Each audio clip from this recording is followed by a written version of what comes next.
Jay here for Stretford Paddock. This is it. This is the big one. Manchester United travelling to Anfield. We are in this together. We are going to go through this pain together. With me, as always, is Mr. Joe Smith. Joe, I don't want to be negative. Don't, man. But I look forward to a trip to the dentist more than I'm looking forward to this one. Oh, God. It could be so bad, couldn't it? Yes.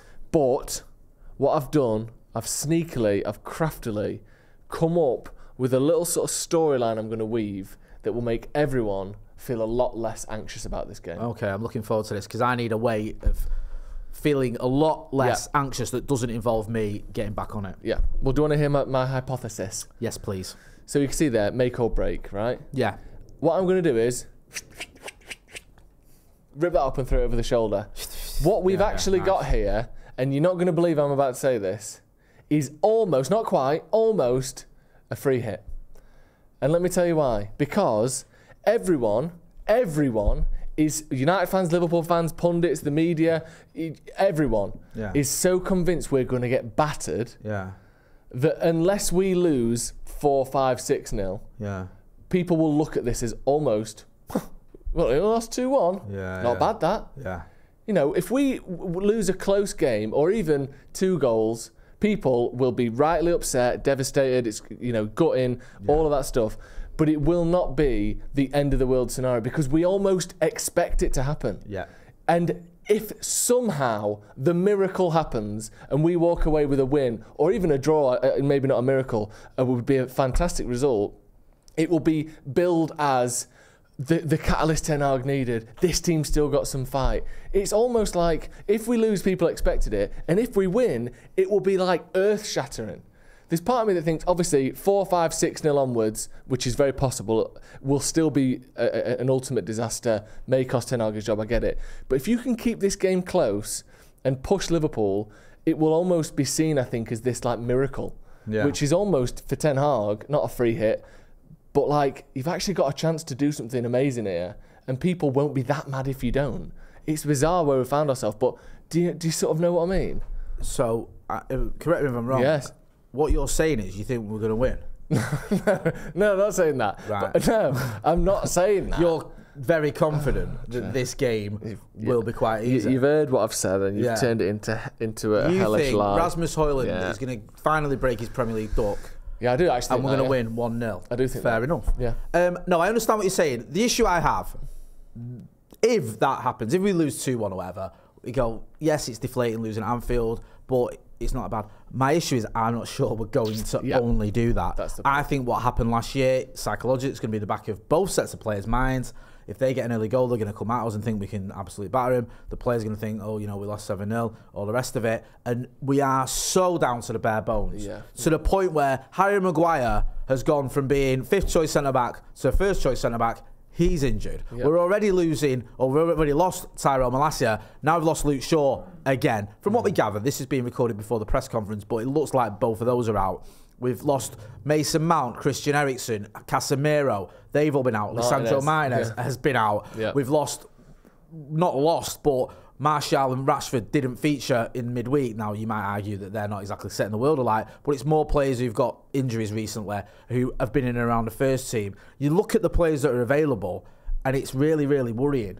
And you look at the team we're facing, and that makes it even more so. And I hate it when we get to a point with a manager where it's like fully make or break. Like, you have to win 2 of the next 3 games or you're sacked. And with Erik ten Hag, the fact that Jim Ratcliffe's coming in soon, and also the fact that after the Liverpool game, you've got West Ham away and Villa at home, worries me. Because I think you can lose this one and keep your job. I don't think you can lose all 3 and keep your job. And I think losing all 3 games is a distinct possibility. That's my concern. Me too. With all that being said, because we have been pretty negative, give us your predicted 11. Because he has to pick a team. Give us the team you think he'll send out at Anfield to try and get a result, and we'll talk about the possibility of that happening. Yeah, like I said, we are down to absolute bare bones, which is terrifying. But I've gone Onana in goal, Wan-Bissaka, Varane, Evans and Dalot, which again you could argue is one or maybe two at a push of the sort of first choice back four.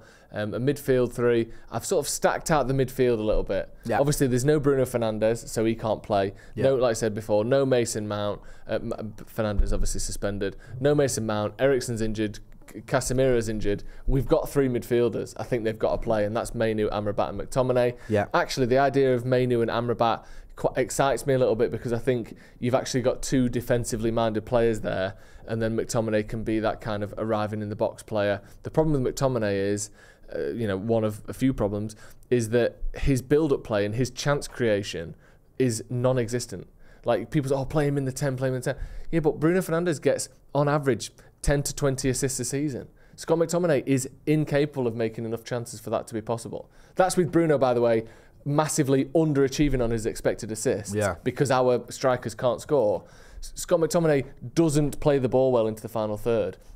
So he's going to be a number 10 who is only there for his ability to score, which isn't great. But, we've got three midfielders. And then the front three, I'm hopeful that Rashford and Martial will at least be back to the bench for an option. But I think even if they are, we're probably going to see Anthony on the right, Højlund down the middle, and Garnacho on the left, because I don't really think there's many other options.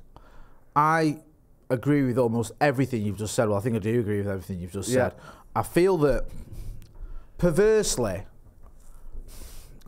Bruno not being available might make more sense in midfield with that midfield, because this idea of shifting Bruno to accommodate McTominay is just, I think it's ridiculous. I do. I think McTominay, yes, he's got some big goals this season. He scored 5 Premier League goals. You can't dismiss that. I know I can be a critic of him, but give him credit. 5 goals from midfield is a decent return. Good. But we seem to sort of move everything around and try and sort of build a team around him, which is just nonsense. You don't build a team around a player who you don't even know if he's good enough, and also he scores goals, but he's not amazingly prolific. He scored in 3 Premier League games this season. That's it. Now, admittedly, he scored 5 goals, but it's not like he's scoring every week. Rashford scored 13 match-winning goals last season, so that's why you look at him and go, okay, if he's not performing well, at least he's getting you match-winning goals. McTominay's got a few, but it's like, it just seems a little bit bizarre to try and shift everything around and try and do this thing like we were doing it against Bayern Munich, where he was the furthest forward midfielder, and it felt like at times we were sort of holding up play, waiting for him to get into the box before we release it. It's like, it's weird to me. But him as a number 10 with Mainu and Amrabat makes sense. I hope that's what we see. I wouldn't mind seeing actually Anthony and Garnacho swap sides. I've been saying this for ages because I don't think they offer any much in terms of goal scoring. I know Garnacho scored that wonder goal at Goodison, but their goal scoring return this season hasn't been that great. And when they're playing the sides they usually play on, they're always trying to cut in. Play him on the other side and let him just cross it in and try and get Højlund off the score sheet. But anyway, I digress. Yep, I agree. My team is the same. Let's talk about the Scousers. Top of the league. Top of the league. The last 5 games, they've won 4, is it, and drawn 1 against City. So they're flying. They're doing that thing which they always do. They have 1 underwhelming season and 1 amazing season, and they're having an amazing season. With Mo Salah, who's got 11 Premier League goals, I don't think I've gone into a Premier League game more worried about a player than I have about Mo Salah this weekend, because his record against United is very good. It's disgusting. He's destroyed us several times. He is mint. He just is, and I take no pleasure in saying that. He is, and he's probably going to be up against Diogo Dalot, who is a decent player, isn't that amazing defensively, and also isn't a natural left-back.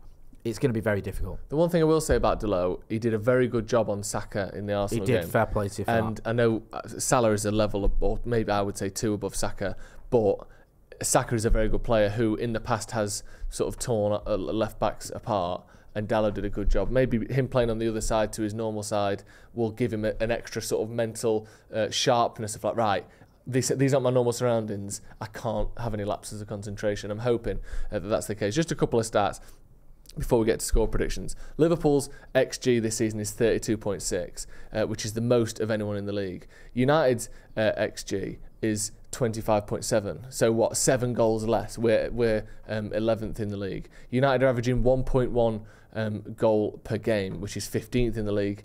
United have made 26 big chances. Liverpool have made 43 big chances this season. Like, the chance creation is so skewed between the two teams. And I've got another stat for you. If United, look at this, at Anfield have scored 1 goal at Anfield in the last 8 years. No. I've saved this stat. I haven't shown you this beforehand. If we don't score, because I think it will be 8 years by the time we play them next, it's like 7.5 years, we have scored 1 goal at Anfield.